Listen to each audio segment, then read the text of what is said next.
রাতের বেলা ঘুমাইয়া গেছো, ঘুমের ঘরেও তো কত বান্দার মরণের খবর। ভোরবেলা মা উইঠা ডাক দিয়ে কয়, বাবা ওঠ, ওয়াজ মাহফিলে গেলি, আজকে ফজরের নামাজটা আদায় কর। কোনো আওয়াজ নাই। মা ঢুকিয়া দেখে বাচ্চাটা, সন্তান, পুরা শরীরটা সাদা হয়ে গেল, কাঠের মতো শক্ত। মা একটা চিৎকার দিয়া কয়, তোরা কোথায় আছো? দেখ আমার বাবায় বুঝি দুনিয়াতে আর জিন্দা নাই। একটা চিৎকার দিয়া কয়, তোরা কোথায় আছো? আয় আয়, আমার এখন আব্বু বলিয়া কে ডাকবে?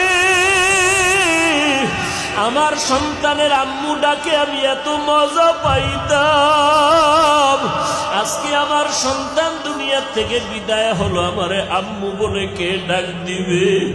ও সন্তান,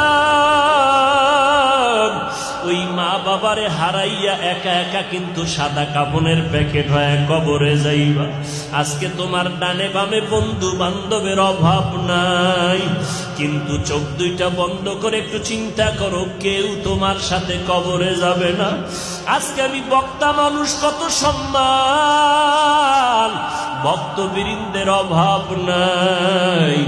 যেদিন মরণের খবর হবে, তোমাকেও তিনটা সাদা কাফন, আমাকেও তিনটা সাদা কাফনের প্যাকেট বানাইয়া ওই কবরে মাটির চাপা দিয়া সবাই বিদায়। কবরে কেউ নাই, কই আমার এত ভক্ত, এত বন্ধুরা কেউ নাই। এখন আমার কবরে আমি একা হয়ে গেলাম।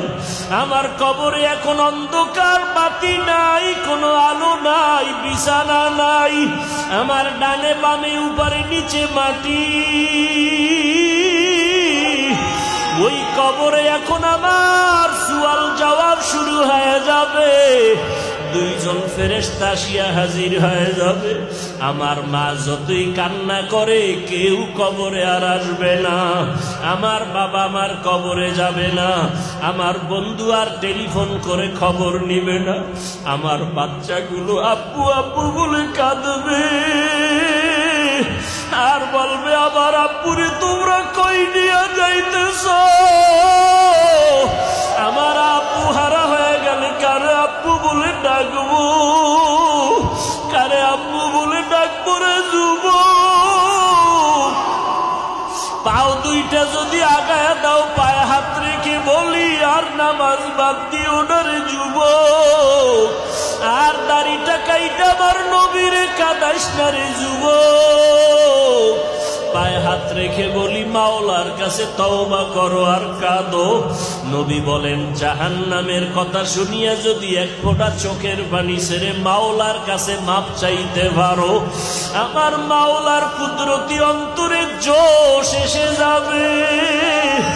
সন্তান হাজার অন্যায় করিয়া যদি মাকে বলে, কান্না করে যদি কয়, মা মাফ করিয়া দাও, ওই মা বাবায় সন্তানের চোখের পানি বরদাস্ত করতে পারে না।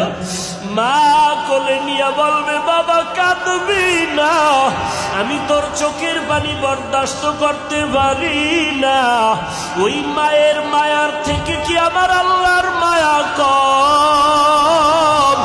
ওরে আমার আল্লাহকে যদি মনের মতো আল্লাহ বলে ডাক দিতে পারো, আর এক ফোঁটা চোখের পানি ছেড়ে যদি ক্ষমা চাইতে পারো, আল্লাহকে যদি বলতে পারো, আল্লাহ শয়তানের ধোকায় পড়ে গুনাহ করে জীবন নাপাক করেছি, আজকে আমারে সবাই বক্তা বলে, মাওলানা বলে, কত সম্মানের চেয়ার আগাইয়া দেয়। আমার বন্ধু বান্ধবেরা জানেন আমি কত বড় গুনাহগার। আমি একা একা গুনার কথা স্মরণ করে দেখলাম, গুনার কারণে আমার হাত নাপাক, আমার চোখ নাপাক, আমার জিহ্বা নাপাক, অন্তর নাপাক।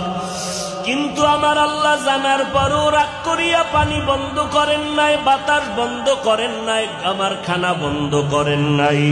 ও আল্লাহ, তোমার কাছে আজকে তওবার নিয়তে রেডি হয়ে গেলাম। আমার মতো যুবক যদি স্কুল কলেজে পড়িয়া দাঁড়িয়ে রাখে, নামাজ পড়ে, আমি আজকে থেকে আর ছাড়ব না। আমার মতো যুবক যদি নামাজ পড়িয়া চাকরি করে, আমি কেন পারব না? ও আল্লাহ, আজকে থেকে তওবা করে নিলাম।